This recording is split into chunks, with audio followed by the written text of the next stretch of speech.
ce sont des chiffres de l'INSEE, un recul de 4,6% des dépenses alimentaires en 2022. Une décrue que l'INSEE n'avait jamais constatée ces 60 dernières années depuis qu'elle tient ces séries statistiques. On avait tendance à penser, Loïc Hervé, que l'inflation tendait à se calmer. Malgré tout, elle aura fait des dégâts.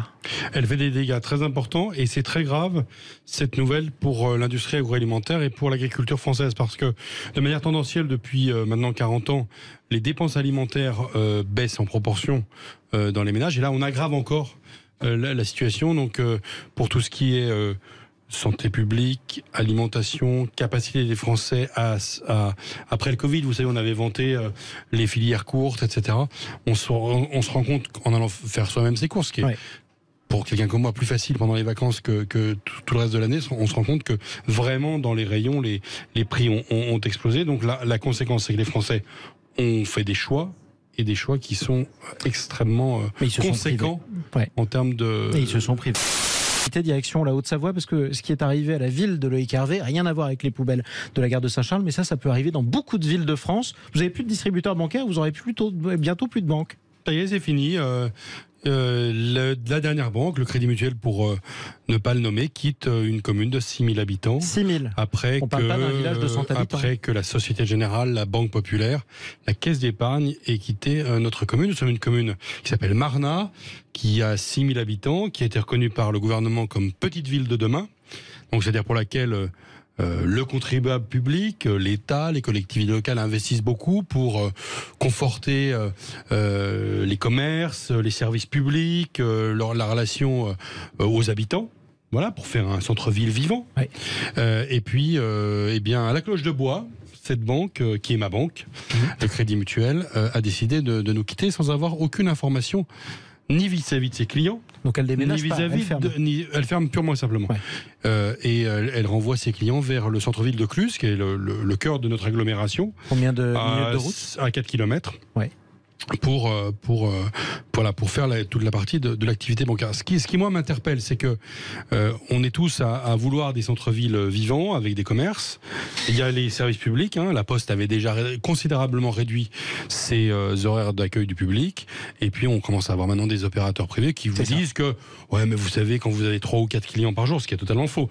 Mais c'est l'argument qui nous a donné. Ça sert plus à rien d'avoir une agence bancaire. Ça veut dire qu'en fait, on est en train de numériser totalement la relation. Vous faites un geste dans le studio, mais on vous entend sans vous voir. Mon téléphone dans les mains pour Exactement.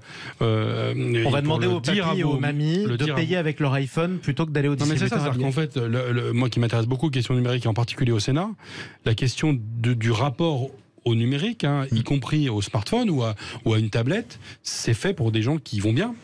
C'est très difficile pour une personne handicapée, pour une personne âgée, pour une personne étrangère, qui ne maitrise pas ces outils, de pouvoir avoir accès à ça. Et pire que ça, c'est à l'inverse de toute la communication publicitaire, qui est celle du groupe Crédit Mutuel, qui dit qu'elle est une banque différente, qui dit qu'elle est une banque fondée sur le mutualisme. C'est pour ça que c'est une banque à laquelle je tiens. Et figurez-vous que quand j'ai dénoncé avec Madame le maire de Marnat cette fermeture, avec les élus, quand nous avons manifesté, cette banque a dit dans la presse que j'avais fermé les comptes de la commune dans cet établissement bancaire. Or, vos auditeurs le savent peut-être pas, mais une commune ne peut pas ouvrir de compte bancaire, donc elle ne peut pas en fermer. C'est le Trésor public qui gère les comptes des collectivités locales. Et donc là aussi, le dialogue semble rompu, malheureusement. Il est malheureusement rompu, et voilà, c'est un coup de gueule estival contre cet abandon de notre territoire.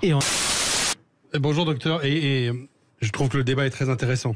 Alors pourquoi je faisais la moue ? C'est parce que si on fait une remise en perspective historique, à la Libération, le Conseil national de la résistance fait qu'on va assurer les grands risques auxquels les êtres humains, les Français, ou ceux qui vivent sur le territoire national vont être exposés, c'est-à-dire le chômage, la vieillesse et la maladie.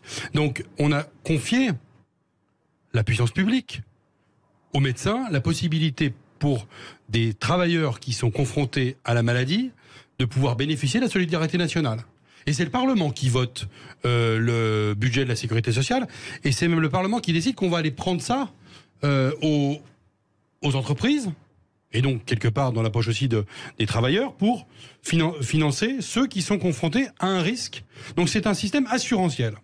Et moi, je trouve que dans notre pays, et d'ailleurs, je travaille avec une collègue qui est reconnue sur ces questions-là, qui est Nathalie Goulet, sénatrice de l'Orne, qui est dans mon groupe parlementaire, sur les questions de la fraude sociale. On devrait tous, vous les médecins, nous les parlementaires, et tous ceux qui concourent, qui ont eu un esprit responsable, se dire que tous ceux qui fraudent, qu'il s'agisse des salariés qui ne sont pas malades et qui demandent à être indemnisés, ou des médecins qui auraient une pratique, y compris statistique, à être trop en capacité de délivrer trop d'arrêts de travail, on devrait tous être mobilisés pour lutter contre cette fraude sociale, parce que cette fraude sociale, elle ne va pas au bon endroit.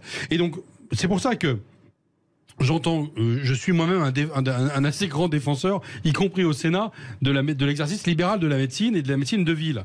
Pour être d'un territoire comme la Haute-Savoie, je sais très bien le métier que vous accomplissez, et je vous rejoins dans le coup de chapeau que vous avez rendu à vos collègues. Mais pour ceux de vos confrères qui seraient peut-être pas assez précautionneux dans la manière de délivrer des arrêts de travail, ou si on démontre que statistiquement il délivre plus d'arrêts de travail que les autres, alors à ce moment-là c'est normal que l'assurance maladie fasse son travail et demande des comptes. Donc les 5000 lettres envoyées par l'assurance maladie aux médecins sont des lettres d'alerte. Et j'espère que ces médecins-là se rendront compte de ce qui se passe. J'ai moi-même connu dans ma commune un médecin qui gardait les cartes vitales de ses patients. Il a été sanctionné par le Conseil de l'Ordre, mais heureusement qu'à un moment donné, l'assurance maladie, statistiquement, s'est rendu compte que les cartes vitales, elles allaient un peu vite à la machine. Loïc Hervé. Deux choses. D'abord, effectivement, la liberté d'association est dans notre pays, a fortiori depuis la loi de 1901, une liberté publique essentielle. Et qu'il s'agit bien là de la protéger et de permettre à tous ceux qui, pour une raison ou pour une autre, ont envie de constituer une association, y compris dans le domaine de la politique, de pouvoir le faire librement. Depuis le Covid, il y a quand même assez peu de liberté publique qu'on n'ait pas touché ou qu'on n'ait pas essayé de restreindre. Et là, je rejoins cette réflexion-là. Je rappelle que vous étiez opposé au pass sanitaire, notamment. Un fervent opposant au pass sanitaire, entre autres, mais au fait qu'on ne cherche pas aujourd'hui quelles sont les nouvelles libertés qu'on peut offrir à nos concitoyens ou conforter, mais on essaie de regarder avec cette espèce de mythe qu'il y aurait trop de liberté en France et qu'un peu d'ordre permettrait d'avoir une société qui fonctionne mieux. Je ne crois absolument pas, étant moi-même aussi plutôt d'une école libérale. Sur la question propre de ces mouvements de l'extrême droite, catholique traditionnaliste, catholique intégriste, je ne sais pas comment. Sur Civitas. Civitas et l'Action française. Quand le colloque de l'Action française a été interdit par le ministère de l'Intérieur, il a été jugé par le Conseil d'État, en référé, que ce colloque devait pouvoir avoir lieu. Oui. Et le juge administratif a fait son travail. Ce qui m'embête dans le coup de gueule que vous portez aujourd'hui, c'est pas sur le fond, parce que je suis d'accord, même si moi, les propos de cet individu me font vomir, puisque évidemment, naturellement, les Juifs de France ont toute leur place dans la communauté nationale, et je dirais encore plus que les autres du fait de l'histoire de notre pays, et que par leur contribution et par le rôle qui a été le leur, y compris de la part de très très grands intellectuels, mais aussi de très grands religieux, juifs depuis 200 ans. C'est une évidence, on se sent obligé de rappeler quand on entend. Mais c'est quand même dingue, je veux dire, que sur la place publique, on puisse avoir ce type d'idée-là, et en plus de faire un lien entre l'immigration générale et cette question-là de la nationalité qu'on va donner, qui était un des premiers éléments de la Révolution française, de donner la nationalité aux citoyens juifs de France, qui est quand même un très grand acquis de la Révolution. Bon. Donc ça, je trouve ça totalement abject, et je me dis qu'il y a quand même en France des mouvements dans lesquels il y a une libération de la parole qui me préoccupe autant que la question de la déclaration de Gérald Darmanin, qui a dit qu'il allait écrire une lettre à Civitas avec l'évocation des reproches. Donc on est au début d'un processus de dissolution qui de toute façon devra se faire, s'il intervient un jour, en Conseil des ministres. Autre organisation qui est visée par un décret de dissolution, d'ailleurs le Conseil d'État doit se prononcer cette semaine dessus, c'est celle des Soulèvements de la Terre, l'organisation écologiste radicale qui est accusée par le gouvernement d'encourager la violence. Est-ce que là c'est un prétexte aussi qui est excessif pour vous ?